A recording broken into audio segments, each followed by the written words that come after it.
Good afternoon. I want to start by asking you to look up at the screen of the photo of Alessandra. That is the face of domestic violence.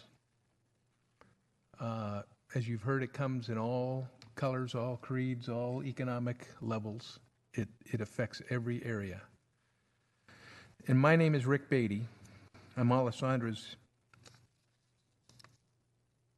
stepfather, and I'm co-founder of the Alessandra Foundation and the Alessandra Advocacy Group. My wife DiAnn and I would like to thank Mayor Liccardo, Vice Mayor Carrasco, Chief Garcia, and the entire City Council for inviting DiAnn and I here today to talk about this subject. We are so grateful for the opportunity to extend the difficult conversation about domestic violence and the horrors it brings to way too many of our families. I also, after sitting here, I want to acknowledge Jackie, Rose, and Jacqueline. I thank you for your courage and strength in sharing your stories. Thank you. I would like to share briefly about why DiAnn and I are here. It is because of our sweet Alessandra and the fact that she was viciously murdered only a block away from this building by her ex-boyfriend on October 23rd, 2015. She was one of the 13 deaths in the county in 2015 that was pointed out earlier. And while the most important number in those data are the 13, the number is much greater to those that were affected. We have 4 other children. She has countless friends, and that's just one of the 13. It affects hundreds through this brutal act. Alessandra's dream was to become a nurse, to walk in the destiny of the meaning of her name, which is helper and defender of mankind.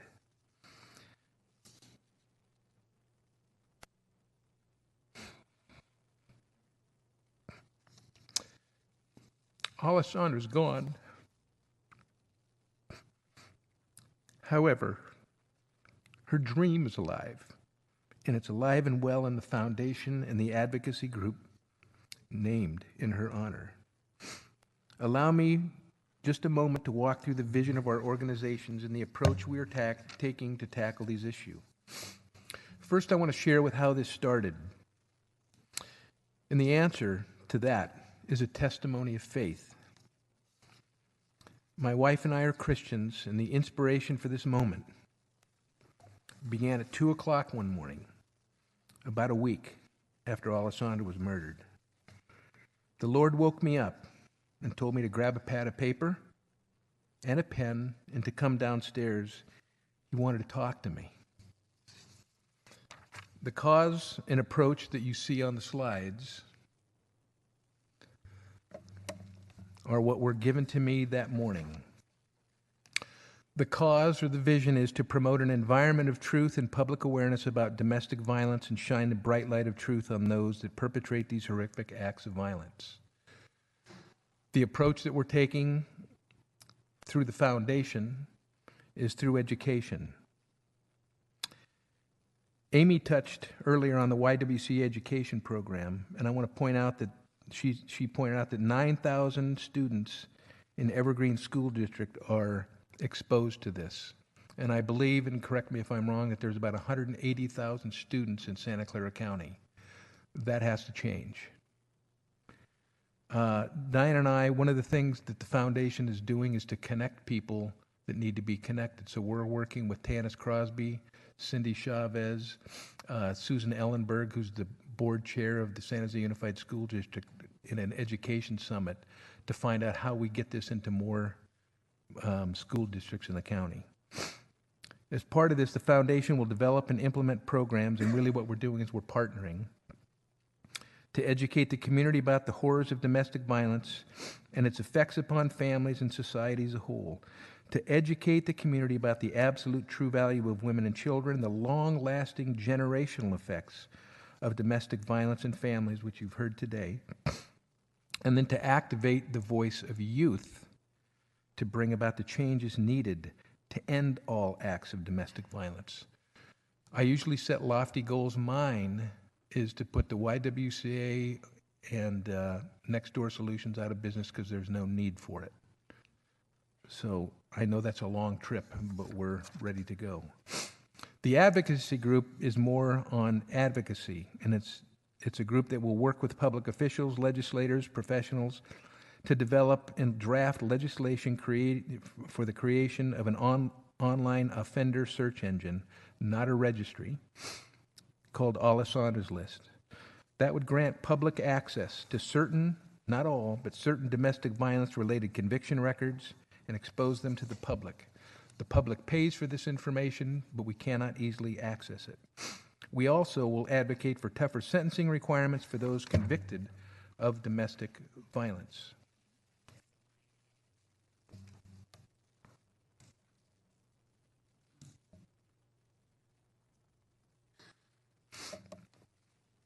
Alessandra was a fighter for justice, and so shall we be. The hope of the Foundation and Advocacy Group is to inspire others to move toward the truth about domestic violence and do everything we can to educate and protect. The firm foundation of our organization is and will always be love. We're not out to get anybody. We're out to protect people and save people. In 1 Corinthians 13:6, St. Paul writes, "Love does not rejoice about injustice, but rather rejoices whenever the truth wins out." We do not teach revenge. We teach and advocate for protection and justice. I realize that domestic violence is a tough and uncomfortable subject to discuss. However, the discussion must be had. Uncomfortable to hear? Certainly. Circumstances often change our perspective. Since Alessandra's murder, we have faced that discomfort as we have spoken to groups. My only response to that is imagine how uncomfortable DiAnn and I are and how uncomfortable our 4 surviving children and all of Alessandra's friends are. That is why it is time to talk and work through our collective discomfort. Let's end the scourge of domestic violence. Thank you all for taking this time on this topic, and we are not here to ask for money. We are here to ensure the discussion continues and to shine the light on domestic violence. I appreciate the hashtag for the PSAs produced by the San Jose Police Department and all the others, and I thank you that it's called hashtag I Will Speak Up. Well, I'm a son. I'm a brother. I'm a husband. And I'm a father. And I am speaking up. And I will continue to speak up. I'd like now to introduce my precious bride, DiAnn, who's the most courageous and strong person I've ever met. She's affectionately referred to by the entire group of her friends, which is Legion, as the mama. DiAnn? Thank you. Am I coming out clear here? Yes. Okay, thanks. Can I push the... Yes. All right. I'm privileged to be Alessandra's mom. What an amazing young woman she was. I'm going to just go through some domestic violence statistics. Every 7 seconds, a woman is violently attacked by her male domestic partner. The CDC is the source on this. 70% of women worldwide are victims of physical violence and or sexual assault by an intimate partner in their lifetime. 3 women are killed by their current or ex-boyfriends or husbands in America every day. A woman is 70 times more likely to be murdered in the few weeks after leaving her abusive partner than at any other time in the relationship. And this is exactly what happened to my Alessandra. 1 in 15 children are witness to domestic violence each year, and such children are 3 to 4 times more likely to commit domestic abuse themselves. $8 billion in health care costs are attributable to domestic violence perpetrated against women in America every year. 60% of arrested abusers are rearrested for domestic abuse in the first 5 years after being convicted, with rates of continuing abuse near 100%. A woman is 70 times more likely to be murdered in the few weeks after leaving her abusive partner than any other time in the relationship. It's daunting, it's overwhelming, and let's see, here we go. There is a big part of me that says, I can't believe I'm sitting here saying these words. I can't believe that I'm looking at the picture of my precious Alessandra and she's gone. However,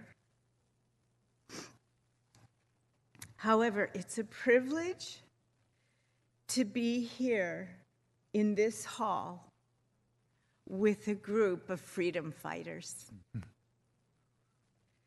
I want to thank you for the opportunity to speak today. And I want to read the words of a song that Martina McBride wrote. She's a basically country western artist, but she's very versatile. Well, she seemed all right by dawn's early light, though she looked a little worried and weak. She tried to pretend he wasn't drinking again, but Daddy left the proof on her cheek. And I was only 8 years old that summer, and I always seemed to be in the way. So I took myself down to the fair in town on Independence Day. Well, word gets around in a small, small town. They said he was a dangerous man, but Mama was proud and she stood her ground. She knew she was on the losing end. Some folks whispered and some folks talked, but everybody looked the other way. And when time ran out, there was no one about on Independence Day. I say this to you, and I say this especially to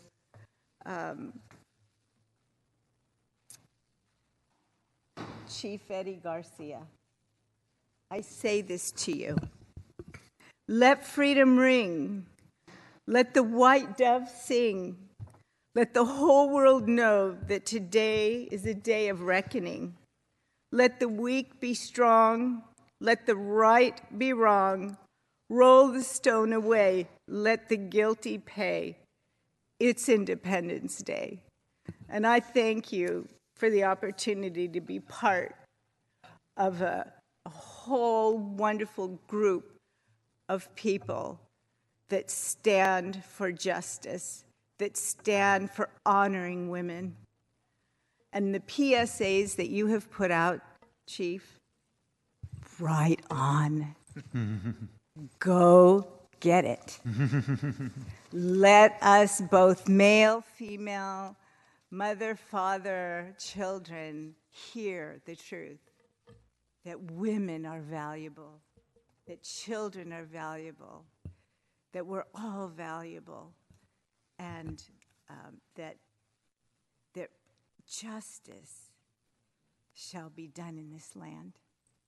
Thank you.